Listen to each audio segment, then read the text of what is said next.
I never expected to be sitting in this cold conference room at Patterson and Associates law firm, watching my family's legacy being divided like scraps at a dinner table. The mahogany walls seemed to close in as Mr. Patterson adjusted his gold-rimmed glasses, his weathered hands carefully arranging the documents that would change everything. As per your father's final wishes, he began, his voice carrying the weight of 30 years of family history. Davidson Technologies, including all subsidiaries, properties, and assets valued at approximately $247 million, will be transferred to Marcus Davidson.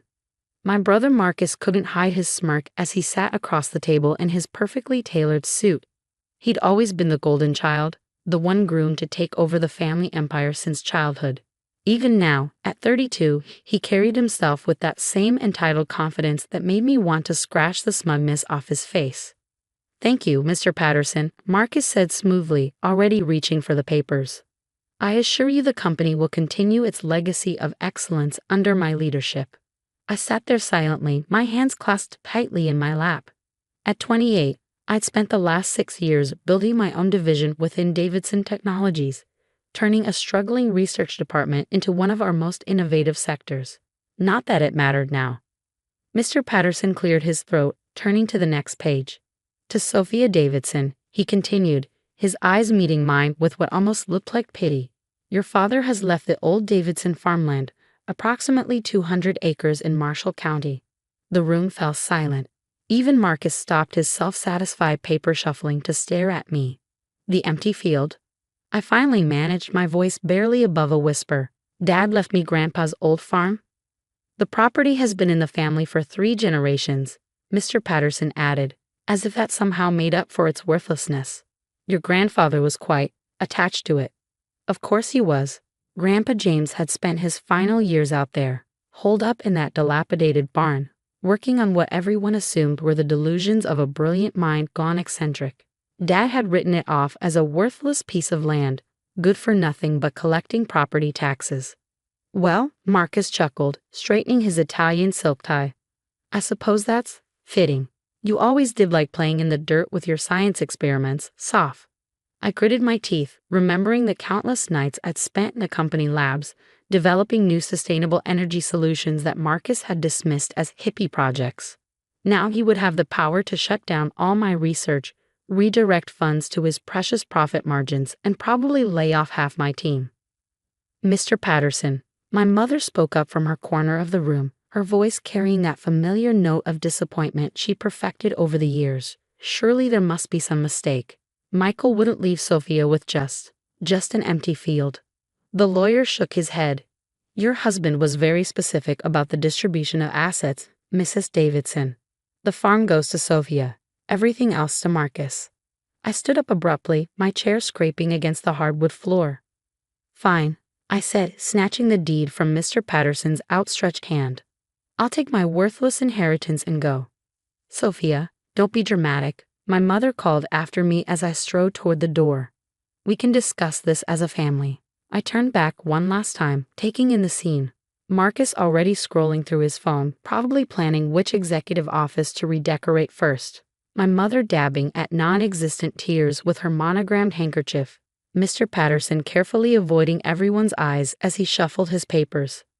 "There's nothing to discuss," I said quietly. "Dad made his choice. Now I'll make mine." The drive to the farm took nearly 2 hours, every mile taking me further from the gleaming skyscrapers of downtown and deeper into the forgotten countryside where my grandfather had chosen to spend his final days. The late afternoon sun cast long shadows across the overgrown fields as I pulled up to the old farmhouse. It looked exactly as I remember from my childhood visits, a 2-story wooden structure that had seen better days, paint peeling from its weather-beaten boards, surrounded by tall grass that hadn't seen a mower in years. But it was the barn that drew my attention, that massive, oddly solid structure that had been my grandfather's sanctuary. I remember him working there late into the night, the barn's windows glowing with an eerie blue light that none of us could explain. Dad had written it off as the ramblings of an old man who couldn't accept retirement, but I always wondered what Grandpa James was really doing out here. The barn door creaked protest as I pushed it open, sending up clouds of dust that danced in the fading sunlight. The space inside was cavernous, far larger than any normal barn needed to be, with strange markings on the concrete floor and metal reinforcements along the walls that seemed excessive for storing hay. "What were you working on out here, Grandpa?" I whispered, running my hand along a workbench covered in dust-covered tools and mysterious equipment I didn't recognize. That's when I noticed it, a small discrepancy in the wooden panels near the back wall. Moving closer, I could see that one panel was slightly different from the others, its grain pattern just slightly off. I pressed it gently, and to my amazement, it clicked inward, revealing a hidden compartment. Inside was a leather-bound notebook, its pages yellow with age, and a set of blueprints so carefully preserved they might have been drawn yesterday. My hands trembled as I unfolded them, and suddenly my grandfather's madness made perfect sense. These weren't the scribblings of a senile old man. They were the meticulously detailed plans for something revolutionary, something that could change everything. I looked around the barn with new eyes, understanding flooding through me. This wasn't just an empty field or a worthless piece of land. This was exactly where I needed to be. Pulling out my phone, I dialed a number I'd saved years ago but never had the courage to use. "Dr. Chen, this is Sophia Davidson. I think I have something you need to see. Remember that sustainable energy project we discussed?" Well, my grandfather might have figured it out 15 years ago. I smiled as I hung up, imagining Marcus's face when he realized what he dismissed as worthless might be worth more than his entire inheritance. But first, I had work to do. As night fell over the old Davidson farm, the barn's windows once again glowed with that mysterious blue light. This time, though, I knew exactly what it meant. Grandpa James hadn't left me an empty field. He'd left me his legacy, and the means to build something far greater than Davidson Technologies could ever be. The game was just beginning. Dr. Elena Chen arrived at the farm early the next morning, her sleek Tesla looking comically out of place among the overgrown weeds. As one of the leading experts in renewable energy technology, she had been my mentor during graduate school, always encouraging my impractical ideas about sustainable power generation. "This better be good, Sophia," she said, carefully navigating the uneven ground in her practical boots. I canceled 3 meetings to come out here. I led her into the barn, where I'd spent the entire night poring over my grandfather's notebooks. "Trust me, you'll want to see this." The blueprints were spread across the workbench, weighted down with various tools. Elena's eyes widened as she scanned the technical drawings, her expression shifting from skepticism to disbelief to something approaching awe. "Your grandfather designed this," she whispered, tracing the intricate diagrams with a finger. 15 years ago." I nodded. Everyone thought he was crazy, tinkering out here by himself. But look at these calculations, these designs. He wasn't just theorizing. He built a prototype. Elena shook her head slowly. "Sophia, if these designs work, this isn't just another solar panel or wind turbine. This is a completely new way of harvesting and storing renewable energy. The applications would be revolutionary." I know. I pulled out another set of papers from the hidden compartment. "And look at these geological surveys. This field isn't just empty land. The mineral composition of the soil, the underground water tables, Grandpa chose this location specifically. It's perfect for what he was planning. But why didn't he ever publish this? Share it with the world?" I thought back to all the times I'd heard my father and brother mockingly discuss old James' pet project. He tried, but Dad was already pushing Davidson Technologies toward more profitable ventures. Quick returns, immediate profits. Clean energy was too slow, too risky. So Grandpa came out here to work on it alone. Elena was already pulling out her laptop. "We need to verify these calculations, run simulations. If this works." "It'll work," I said confidently. "But I need your help, not just with the technology, but with keeping this quiet until we're ready." She looked up sharply. "Your brother, the new CEO of Davidson Technologies." "Exactly. Marcus would love nothing more than to steal this and claim it for the company. We need to develop it independently, protect the patents, secure funding." "I might know some people," Elena said thoughtfully. "Investors who care more about innovation than quick profits. But Sophia, this will take time. Years maybe." I smiled, thinking of Marcus sitting in his expensive office, probably already planning how to dismantle my old research division. Time is something I have plenty of now. The next 3 years passed in a blur of focused determination. Elena introduced me to her contacts, and soon we had a small but dedicated team working out of the renovated barn. The old farmhouse became our informal headquarters, its rooms filled with computers, testing equipment, and the constant buzz of brilliant minds at work. We called our company Phoenix Sustainable Solutions, rising from the ashes of what everyone thought was worthless. Every penny I had saved went into the development, along with seed funding from investors who shared our vision. The technology itself was elegantly simple once we understood my grandfather's concepts. By combining specific geological conditions with an innovative energy harvesting system, we could generate and store clean power more efficiently than anything currently on the market. The prototype grew from a small demonstration unit to a full-scale installation hidden beneath the seemingly empty field. Of course, my family remained blissfully unaware.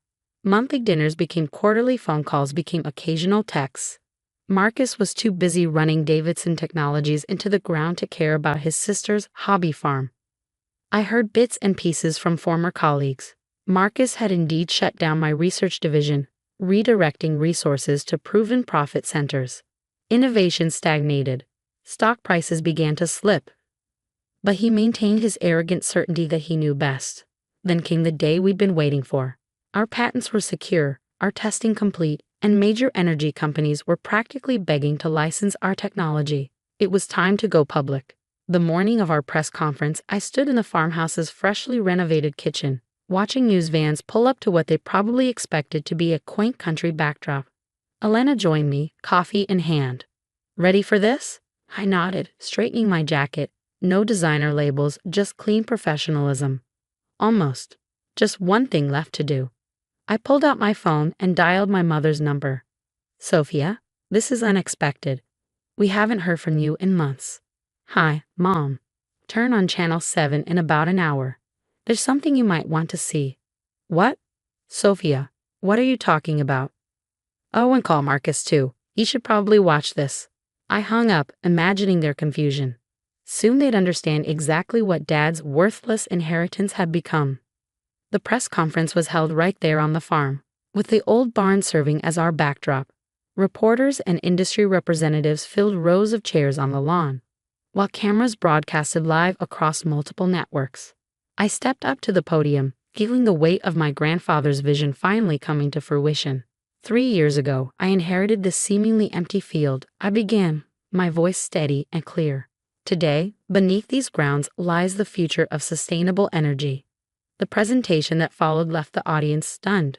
Our technology wasn't just innovative, it was revolutionary. Testing had shown energy generation rates 300% more efficient than current methods, with storage capabilities that solved the biggest challenges in renewable power.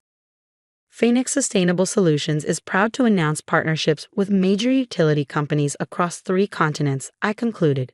Our first large-scale installation will begin next month, with projected completion in early 2024. The questions came rapid fire after that. But the one I was waiting for finally came from a familiar face, a reporter I recognized from Davidson Technologies' press pool. "Ms. Davidson, your brother Marcus Davidson is CEO of Davidson Technologies, a company known for opposing renewable energy development. Any comment on this family division?" I smiled, thinking of my grandfather and his quiet determination. Sometimes the most valuable inheritances aren't the ones that look impressive on paper. My grandfather James Davidson saw the future on this empty field. I'm just making his vision reality. My phone began buzzing immediately after the conference. Marcus, Mother, even Dad's old business partners. I let them all go to voicemail. Instead, I walked out to the field as the sun began to set, feeling the hum of power beneath my feet. Clean, sustainable energy flowing from the installation my grandfather had only dreamed of. The next morning's headlines told the story. Phoenix Sustainable Solutions revolutionizes clean energy market. Davidson Hair transforms worthless inheritance into billion-dollar innovation. Davidson Technologies stock plummets as sister company soars. But my favorite was the email that arrived from Elena, containing a single line. "Your grandfather would be proud." She was right. In the end, I hadn't just proven my family wrong. I'd built something that would actually make a difference in the world. The empty field they dismissed had become the foundation for a new future. Marcus could keep his dying company. I had something better, a legacy worth building. As I stood in my grandfather's old barn, now transformed into a state-of-the-art research facility, I thought about that day in a lawyer's office. They thought they were pushing me aside, giving me the leftovers of the family fortune. Instead, they'd given me exactly what I needed, the space to create something extraordinary. Sometimes the best revenge isn't about getting even. It's about proving that what they thought was worthless was valuable all along, just like my grandfather had known it would be.